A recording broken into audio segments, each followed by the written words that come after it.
حبايبي النهاردة هنعمله مع بعض الحلبة المعقودة أو المفتقة زي ما بتقال عليها في القاهرة.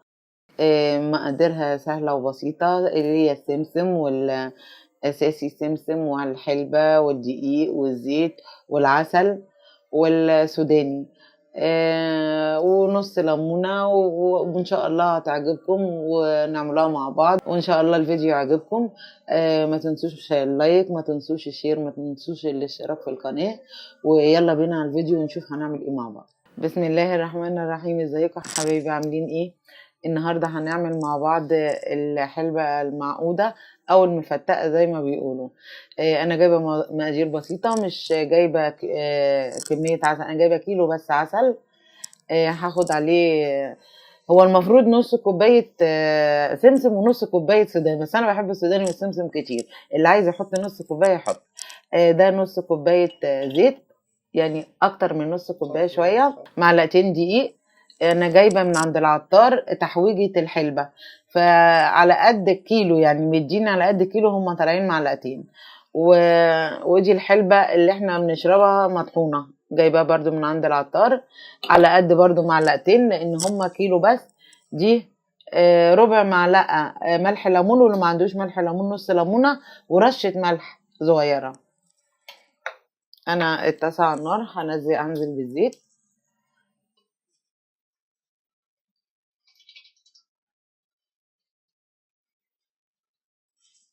اللي عايز يعمل في حلة يعمل، انا جبتها دي كده عشان تبقى كبيرة وباينة. انا عندي هنا السوداني محمص قوي هو والسمسم، فانا هنزل بدي الاول عشان انا مش عايزة السعه.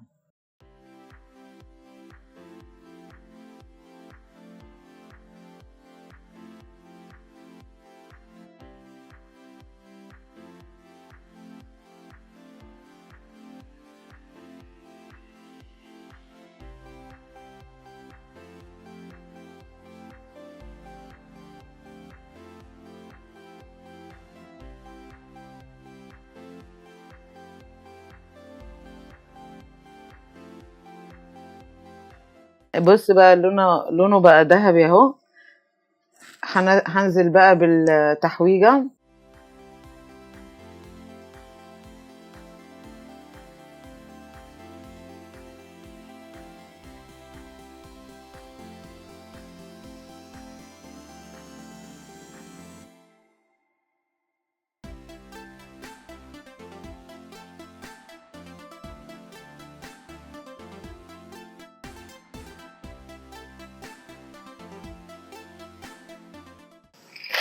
والسوداني هو كتير، بس انا بحب السمسم والسوداني يبقى كتير، هما دول كتير على الكيلو. زي ما قلت لكم، هي المقادير نص كوبايه سمسم ونص كوبايه سوداني، بس انا بحبه كتير، حطيت كوبايه وكوبايه.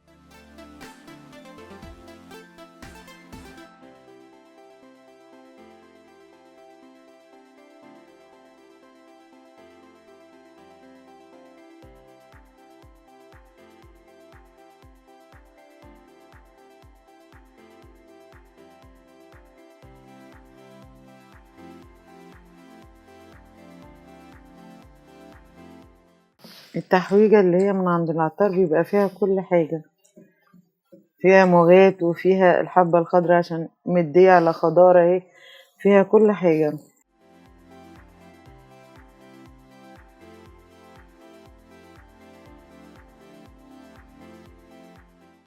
كده هما يتحمروا كفايه، مش هسيبهم اكتر من كده. انا هنزل بالعسل.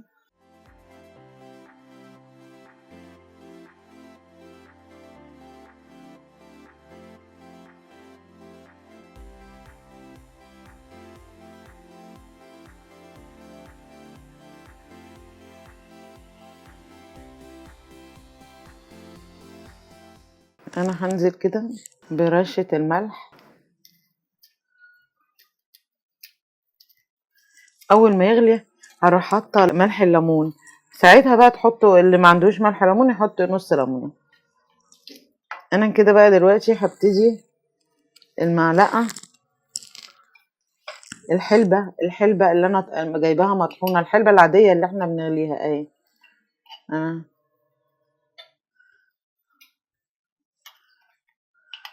هحط معلقة ونص. هو المفروض على كل كيلو بيتحط معلقة ونص، اللي عايز يحط معلقتين يحط، بس ما زودوش زيادة عن كده عشان ما تمررش.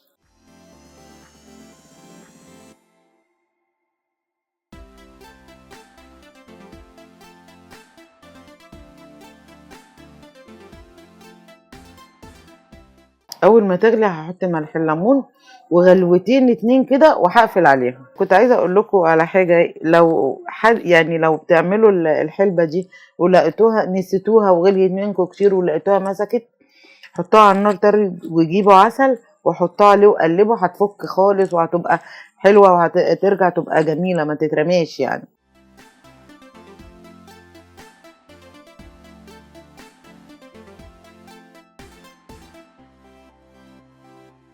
تبتدي تغلي، هحط ملح الليمون اهو.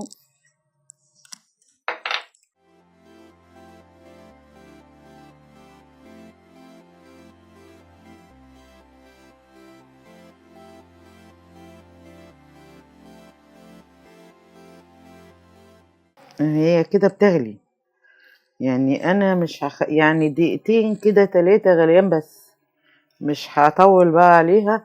انا مش عايزاها تبقى عامله شبه المربى كده، طريه وحلوه.